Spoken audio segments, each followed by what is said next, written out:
ത്രിയേക ദൈവത്തിന് സ്തുതി. ക്രിസ്തുവിൽ പ്രിയ സഹോദരങ്ങളെ, ഇന്ന് നമ്മുടെ കർത്താവായ യേശു ക്രിസ്തുവിൻ്റെ 12 അപ്പോസ്തലന്മാരിൽ ഒരാളായ വിശുദ്ധനായ ഫിലിപ്പോസിൻ്റെ പ്രചോദനാത്മക ജീവിതത്തിലേക്ക് നാം നമ്മുടെ ഹൃദയങ്ങളെയും മനസ്സിനെയും തിരിക്കാം. സത്യാന്വേഷണത്തിൻ്റെയും യേശുവിനെ കണ്ടുമുട്ടാൻ മറ്റുള്ളവരെ ക്ഷണിച്ചതിൻ്റെയും തീക്ഷ്ണതയോടെ സുവിശേഷം പങ്കുവയ്ക്കുന്നതിൻ്റെയും ഉത്തമ ഉദാഹരണമാണ് ഫിലിപ്പോസ് ശ്ലീഹായുടെ വിശ്വാസയാത്ര. ഫിലിപ്പോസിൻ്റെ സാക്ഷ്യം ആരംഭിക്കുന്നത് ലളിതവും എന്നാൽ പരിവർത്തനപരവുമായ ഒരു കൂടിക്കാഴ്ചയിൽ നിന്നാണ്. ശിഷ്യനാകാൻ യേശു അദ്ദേഹത്തെ വിളിച്ചപ്പോൾ ഫിലിപ്പോസ് ഉടനെ പ്രതികരിച്ചു. ഫിലിപ്പോസ് ആദ്യം ചെയ്തത് നഥനയേലിനെ കണ്ട് യേശുവിനെ വന്നു കാണാൻ ക്ഷണിക്കുകയുമാണ് ചെയ്തത്. ഈ ക്ഷണം സുവിശേഷീകരണത്തിനായുള്ള വിശുദ്ധ ഫിലിപ്പോസിൻ്റെ ഹൃദയത്തിൻ്റെയും ക്രിസ്തുവിൽ താൻ കണ്ടെത്തിയ സത്യം പങ്കിടാനുള്ള അവൻ്റെ ആഗ്രഹത്തിൻ്റെയും ശക്തമായ തെളിവാണ്.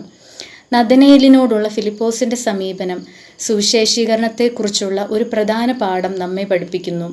നഥനയേലിനെ വാദമുഖങ്ങളിലൂടെ ബോധ്യപ്പെടുത്താൻ ശ്രമിക്കുന്നതിനു പകരം യേശുവിനെ തനിക്കായി കണ്ട് അനുഭവിക്കാൻ ഫിലിപ്പോസ് അവനെ ക്ഷണിച്ചു.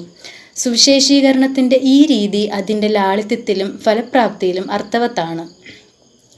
ക്രിസ്തുവിനെ കണ്ടുമുട്ടാൻ മറ്റുള്ളവരെ ക്ഷണിക്കുക എന്നതാണ് നമ്മുടെ പങ്ക് എന്ന് ഇത് നമ്മെ ഓർമ്മിപ്പിക്കുന്നു. അവൻ്റെ സാന്നിധ്യത്തിൻ്റെ അനുഭവം സ്വയം സംസാരിക്കുമെന്ന് വിശ്വസിക്കുന്നു. സത്യം അന്വേഷിക്കാനും പങ്കുവയ്ക്കുവാനുമുള്ള ഫിലിപ്പോസിൻ്റെ പ്രതിബദ്ധത നഥനയേലിനെ ക്ഷണിച്ചതുകൊണ്ട് മാത്രം തീരുന്നില്ല.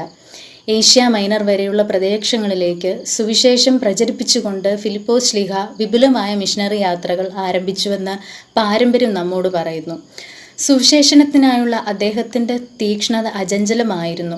ക്രിസ്തുവിൻ്റെ സന്ദേശം പുതിയ ഹൃദയങ്ങളിലേക്കും സമൂഹങ്ങളിലേക്കും എത്തുന്നുവെന്ന് ഉറപ്പാക്കാൻ അദ്ദേഹം നിരവധി വെല്ലുവിളികളെയും പീഡനങ്ങളെയും ധൈര്യത്തോടെ നേരിട്ടു.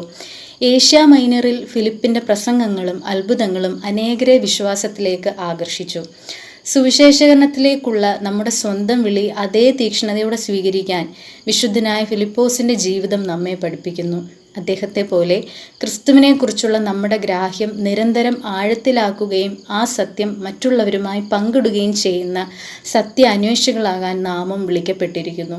നമ്മുടെ ക്ഷണങ്ങളിൽ ധീരത പുലർത്താനും യേശുവിനെ കണ്ടുമുട്ടാനുള്ള പരിവർത്തന ശക്തിയിൽ വിശ്വസിക്കാനും സുവിശേഷം പ്രചരിപ്പിക്കാനുള്ള നമ്മുടെ ദൗത്യത്തിൽ ഉറച്ചു നിൽക്കാനും അദ്ദേഹത്തിൻ്റെ മാതൃക നമ്മെ ഉദ്ബോധിപ്പിക്കുന്നു. വിശുദ്ധ ഫിലിപ്പോസിൻ്റെ ജീവിതത്തെക്കുറിച്ച് ചിന്തിക്കുമ്പോൾ യേശുവിനെ വന്നു കാണാൻ മറ്റുള്ളവരെ ക്ഷണിക്കാനുള്ള ധൈര്യത്തിനായി നമുക്ക് പ്രാർത്ഥിക്കാം. അടുത്തും അകലെയുമുള്ളവരുമായി സുവിശേഷം പങ്കുവയ്ക്കാനുള്ള തീക്ഷ്ണതയ്ക്കായി നമുക്ക് അപേക്ഷിക്കാം. വെല്ലുവിളികൾ നേരിടേണ്ടി വന്നാലും നമ്മുടെ വിശ്വാസത്തിൽ ഉറച്ചു നിൽക്കാനുള്ള ശക്തിക്കായി അർപ്പണബോധത്തോടെയും സന്തോഷത്തോടെയും എപ്പോഴും സത്യം അന്വേഷിക്കാനും മറ്റുള്ളവരുമായി പങ്കുവയ്ക്കാനും ഫിലിപ്പോസ് ശ്ലീഹായുടെ പൈതൃകം നമ്മെ പ്രചോദിപ്പിക്കട്ടെ. ആമേൻ.